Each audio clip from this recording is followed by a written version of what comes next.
সুপ্রিয় দর্শক, বিএসএফ এর পক্ষ থেকে কিন্তু কি আপনারা দেখতে পাচ্ছেন ছোট্ট একটি পাখির মতো তারা একটি ড্রোন উড়িয়ে আসলে বাংলাদেশের যে আসলে অবস্থানগুলো তারা দেখছে।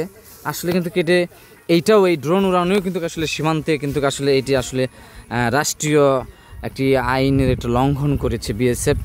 আসলে আপনারা দেখতে পাচ্ছেন যে দিনের বেলায় ঠিক এই সময় কিন্তু আসলে লাইটগুলো জ্বলার কথা না, তারা কিন্তু আসলে লাইট জ্বালিয়ে রাখছে এবং তারা আসলে একটি বাংলাদেশের প্রতি একটি উগ্রপন্থীভাবে এখানে একটু আচরণ করার জন্য কিন্তু আসলে তারা অবস্থান করেছে। আপনাদের নিয়েই তো আপনারা ভাই মানুষের গায়ে হাত তুলে নেয় আমার জীবনে।